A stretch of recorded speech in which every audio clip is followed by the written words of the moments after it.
This topic is about manipulating indices, especially fractional and negative indices, using the index laws. This is GCSE knowledge, but you need to be really confident in this in order to progress in A-level maths. I will go through a few examples, so feel free to pause whenever you want. Okay, the first question is a simplifying question, and as you can see, all the bases are P in this question, so you can use the index laws to simplify. So first of all, I will deal with the numerator. So because we are multiplying indices with the same base, it's the same thing as adding the two indices together. So you get p to the power of a half plus negative 3/4. We'll keep the denominator the same for the time being. So we've got p to the negative quarter in the denominator. Now half add negative 3/4 gives you negative quarter. So that means in the numerator you will end up with p to the power of negative quarter divided by p to the power of negative quarter. Now here you're dividing indices with the same base, so it's the same thing as subtracting the indices. So you end up with p to the power of minus a quarter subtracting negative quarter. Now when you're subtracting a negative number, it's the same thing as adding it. So you get p to the power of negative quarter plus a quarter, which is p to the power of 0, which is equal to 1 according to one of the index laws. So the expression simplifies to 1. Now the next example. Express 8 to the power of 2x plus 3 in the form 2 to the power of y. So first thing we need to do is write 8 in base 2. Now we know 8 is equal to 2 times 2 times 2, which is obviously 2 cubed. So 8 can be rewritten as 2 cubed. So now the expression 8 to the power of 2x plus 3 can be rewritten as 2 cubed to the power of 2x plus 3. Now because you're raising an index by another index, the same thing as multiplying the two indices together, so you end up with the base being the same, which is 2, but in the index you get 3 times 2x plus 3. Now if you expand the bracket in the index, you end up with 2 to the power of 6x plus 9, which is now written in base 2, which is equal to 2 to the power of y. That means y must be equal to 6x plus 9.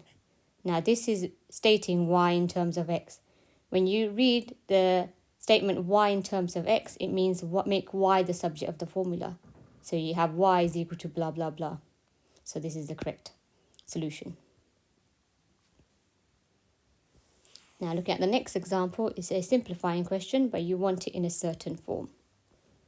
Okay, so if I look at this question, y is equal to 2x plus 1 times x plus 4 over 2 root x. Now the first thing I'm tempted to do is expand the bracket. So that's what I should do. Expanding brackets in BidMaths is the first thing you do. So 2x times x gives you 2x squared. 2x times 4 gives you 8x. 1 times x gives you x. And 1 times 4 gives you 4 over 2 root x. The next thing I would do is I would simplify the numerator. So collect the 8x and the x together. So I get 2x squared plus 9x plus 4 all over 2 root x. The next thing I would do is I do not like, in the denominator I have a root x. I don't like that in that form, insert form. I prefer to write it in index form. Now root x is the same thing as x to the power of a half. So I can rewrite it as x to the power of a half. So the numerator stays the same. The 2 in the denominator stays the same, but the root x becomes x to the power of a half. Now I've got 3 terms in the numerator. I can separate it out. So we have 3 separate terms. The same thing as 2x squared over 2x to the power of a half plus 9x over 2x to the power of a half plus 4 over 2x to the power of a half.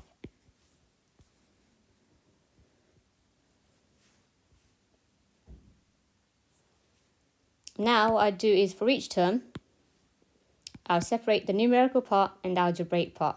So in the first term, 2 divided by 2 gives me 1.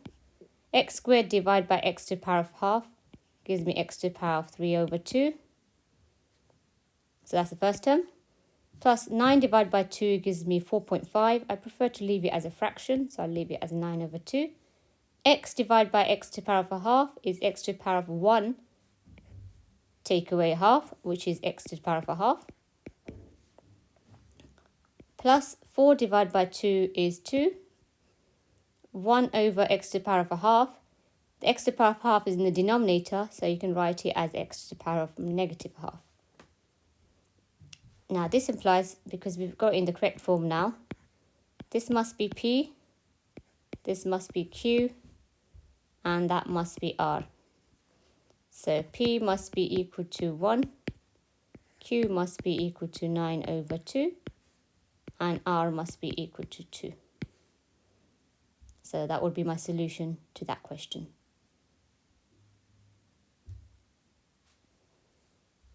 Now my last examples are simplifying questions again, but they're a bit more complicated. So let's have a look at those ones now. Okay, so the x outside the bracket, I'll leave it there for now because it's quite simple to deal with. We'll just look at the brackets part. Now there's a numerical part and algebraic part to your brackets, so I'd separate it out. So I'd write 27 to the power of minus 2 over 3 and x to the power of a quarter to the power of minus 2 over 3. So I've just separated the numerical and the algebraic part. Now I'll deal with each one separately. Now I've got 27 to the power of minus 2 over 3. The negative in the index means 1 over. So I can rewrite that as 1 over 27 to the power of 2 over 3. So all I've done is dealt with the negative part of the index. And then x to the power of a quarter times minus 2 over 3.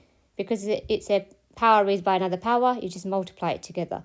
So you get x to the power of 1 times 2, negative 2, which is minus 2, and 4 times 3, which is 12.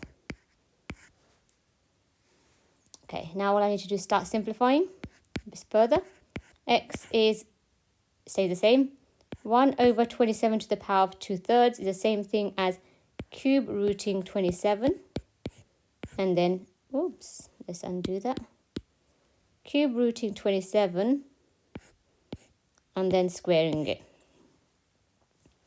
X to the power of minus 2 over 12 can be simplified to x to the power of minus 1 over 6. Okay, x stays there. 1 over cube root of 27 is 3, so it's 1 over 3 squared times x to the power of minus 1 over 6. We have x times 1 over 9 times x to the power of minus 1 over 6. Now all we need to do is collect the x's together. There's an invisible 1 here, so you have x to the power of 1 times x to the power of negative 1 over 6, which is the same thing as x to the power of 1, add negative 6 times by a 9th.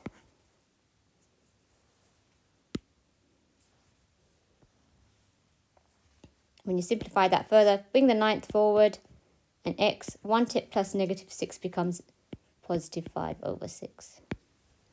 If I look at the second simplifying question, I've got root 3 times x to the power of 4 divided by, if I look at the second term, deal with the second term now, it's the same thing as root 27 over root x cubed. Now when we're dividing by a fraction, it's the same thing as multiplying, flipping over the second fraction and multiplying. So it's the same thing as root 3x to the power of 4 times by root x cubed over root 27.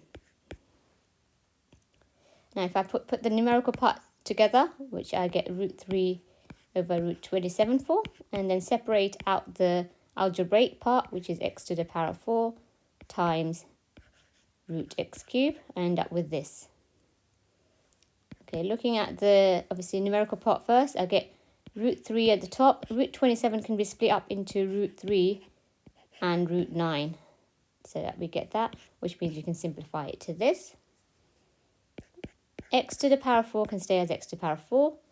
root x cubed is the same thing as x cubed to the power of a half. If I go to the next line, I've got invisible 1 here, don't forget.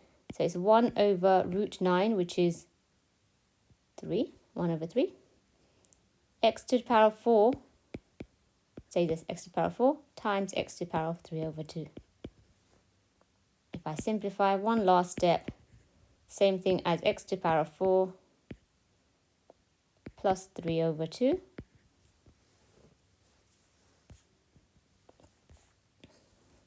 Which gives you 1 over 3 x to the power of 4 plus 3 over 2 is the same thing as 5.5, which is 11 over 2. And that would be the end of that solution.